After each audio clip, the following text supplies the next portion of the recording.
My project was taking a look at math achievement in my school. And the reason that we were taking a look at that specifically was because our scores in the last few years were not where they needed to be or where we felt like they should be.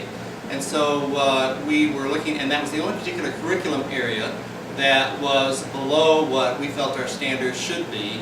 And so looking at that, we said this would be a good project to capitalize on that would benefit the whole student body as well as meet that goal of improving the achievement level of our students in the area of math. And so the SMART goal that governed this project was very specifically the students in grades 1 to 8 will achieve a score of at least 80% on the math section, the total math section of the Stanford Achievement Test. And as we got started on that, we had to determine what assessment tools would be the best ones to use to provide data analysis to note the improvement and the strength and the capacity that we were building within our students.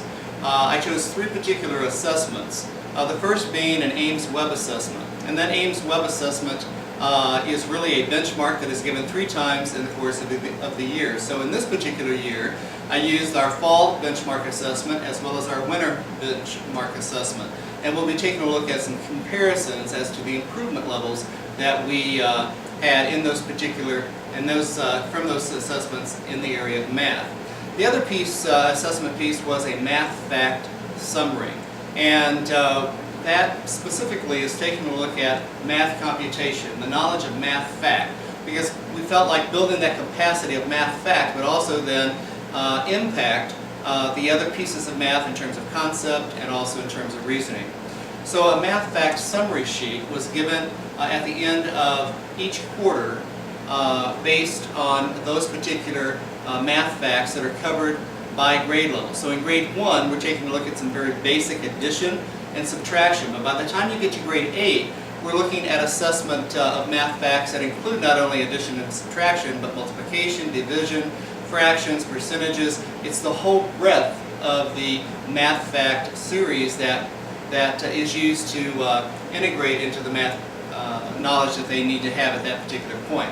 So taking those particular pieces, now that's an individual piece that is assessed and you get a class average. In Ames Web, it's an individual piece that you also then get a class average.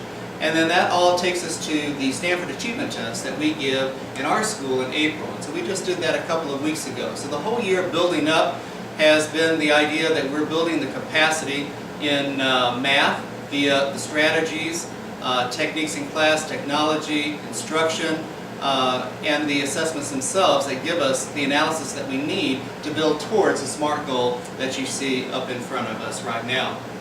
One of the areas that we had to look at in order to build this within our curriculum of this particular year was taking a look at what the teachers needed to know in order to make that happen in their classrooms. And so there was specific attention given to teachers' meetings that teachers were able then to collaborate and talk about math concepts, math strategies, ways to integrate different principles of math, the math fact knowledge piece, as well as just to plain analyze data that is important to the process. The other part of teacher collaboration and teacher meetings was taking a look at strategies. The idea of the strategies also, whether they're used in 1st grade, 3rd grade, and 4th grade, all the way to 8th, the alignment of strategies could also be important, and we found that it was important as they were used from grade level to grade level. And the teachers' meeting allowed the opportunity for strategies to be talked about in terms of were they successful or were they not as successful. And those that were not as successful, you put them back on the table and said we're not using those anymore. Let's spend our time and build our instruction on things that are more effective. Another piece that we added to the teacher meeting part was getting in touch with Concordia University and having some professional development that they themselves hosted for us. And they brought the research and best practices to us, also very specific outlines of alignment, curriculum mapping that we could do that would build some capacity also, specifically in the area of math for us. The other best practice piece that was used that I felt was very successful was the video best practice piece of teachers actually instructing and seeing student response and the result of that. And so we use those quite often to be able to put a visual to the talk. And that turned out to be very, very positive amongst us as a staff as well as individually as a teacher. The great thing about the video piece was that we could see it collectively at a meeting, but then also then individually go into our own computers and say, what was that again specifically? How could I hone in on that a little bit differently for my own personal instructional piece? The other part was taking a look at technology. How can we integrate technology to build capacity in math? And so we worked to be able to do that. One of the things that we looked at was iPad applications, the use of iPads in the classrooms, the smartboard technology, individual computers that we have in the classroom, as well as the computer lab itself, and taking a look at programs, applications, processes that would build again another way for our students to achieve and improve, specifically in the area of math. I will say that from the teacher point of view, the idea of that teachers getting together and talk specifically curriculum, talk specifically instructional best practice, talk specifically analysis and data, and then the results coming from that, very, very strong, very positive. I felt that was one of the strengths of the whole process that we went through in trying to meet that goal of 80%.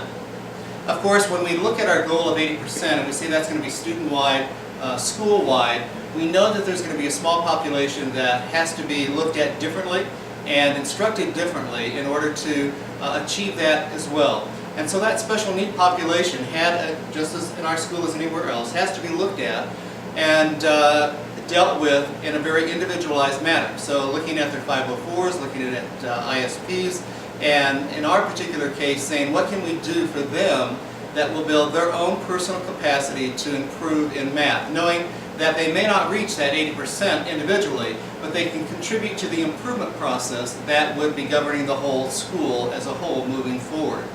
We found that that was very successful. Special education teacher was involved in that, was critical to make sure that those processes were in place as well for those individual students. We used progress monitoring, specifically in the area of Ames Web, but also other strategies that would allow us to progress monitor improvement. And those were done on every 2-week schedule to allow greater time for us to see where the improvements were, how quickly they were being made, where the trouble spots continued to be.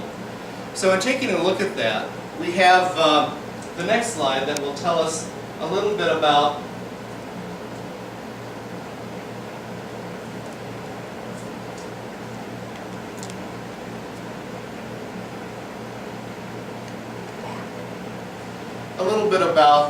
the Ames Web result itself. Now if you take a look at this particular chart, it's really exciting for us to be able to see that the green is above the target level. Now our target level that we were looking at, of course, was 60%, and taking a look at what that was above that. So you can see if this is our target of 60, our improvement level in all of our grade levels, starting in grade 2, where this particular piece was, all the way through grade 8, was extremely strong. So that in grades 2, 4, 5, and also 8, you see the improvement to be extremely strong. What's exciting to see is the improvement from a fall benchmark to a spring benchmark. And so if you look at grade 4, grade 5, that's extremely strong. So in grade 4, the piece was at about 65 in the fall, and then in the spring, it moved all the way to about a 95. And so those particular increases showed us that what we were doing was impacting the achievement level of our students. They were improving, specifically in the area of math. If we take a look at also the red, which is below, we also see that those are also declining. If we take a look at 4th grade specifically, we had a higher mark there in the fall, but if we take a look at winter, the below dropped tremendously. If we take a look at 5th grade, again, it was high in the fall. In the winter, it dropped down. One of the challenges was to take a look at 6th grade, because that is exactly the opposite of what happened. We had a lower below in fall with a higher below in winter. So those, of course, with any particular assessment, with any particular grouping of students, there's going to be that variance. And so you take a look with 6th grade teachers getting together, what impacted that? What made a difference for those students to not necessarily increase with the percentage that the others were? If we take a look at improving in the below target again, grades 2, 4, 5, and 8 show the greatest level of improvement in being below target. So this was one piece that helps bring the SMART goal of being achieved in the end results going forward. If we take a look at another piece that we looked at after all was said and done, we did a survey in March where, going into the classrooms, the question was asked, do you feel that the work and effort by you and your teacher helped you be successful in math? And of course you can see the strongly agree along with the agree, all of this, all the way over to here, that is a huge percentage. Majority of our students felt like personally they achieved. Personally they felt better about math. Personally the attitude towards work in math was much more improved, and they felt overall that they were being successful. That whole attitude, that whole personal reflection piece is important because that translates also into the paper and pencil achievement level of our students. So that was a critical piece for us to take a look at as well. In the overall analysis, one of the things that brought us to the end result to say, how do we do after all of this? Going through these, there were 6 or 7 points that I chose to make as an end result overall analysis. First of all, we felt that the teachers provided the support and growth needed for the students to improve, but also for some students to really excel in the area of math. Number 2, we felt that the students were diligent in their coursework. They were diligent in using the strategies. They were diligent in all the ways that we employed to make math a key point of achievement and success. And so notice that their personal improvement as well as their class improvement was really high. Number 3, the math fact work done by the teachers and the students, that provided an increase in capacity. Those math facts scored increased quarter by quarter to quarter, individually as well as collectively as a class. So in the end, the ability to take that test and to be able to use those math fact skills and to use some of the other strategies that were imparted to the students proved successful in the end, and hopefully they had achievement of the 80% in the standard achievement test. Number 4, taking a look at that, the effort with math strategies and struggling learners has shown improvement as many of the students below target increased. And some of those below students, in terms of below targets, were students that were special needs students. And so when you put those into the mix, that was exciting for them, exciting for us to see the improvement level that they made as well. Students now in grade 5, that was exciting. Students in grade 5 demonstrated the greatest gains in the fall and winter assessment, but also those students in grades 4 and 3, based on our assessment analysis. And then number 6, students in grade 6 have shown the least improvement in the 2 assessments, but notice that the majority of students are still above the 60%. And so the idea or the challenge that we have is that 60% enough for them to move ahead and to help that class achieve that 80%. We will find out what that level is as those achievement test results come back. So overall, as a summary piece for this particular project, I feel very good that a critical area of math has been addressed in our school, that the area of math has created a positive climate of learning within our school, that the area of math for our teachers' instructional piece has strengthened and improved tremendously throughout the whole. And then finally, just the idea that students have a greater enjoyment, a better attitude about math, that sums it up really well for all of us. So in all, meeting that SMART goal of 80% in the area of math improvement has benefited our students, our teachers, administration, and of course the parents' reflection on that as well.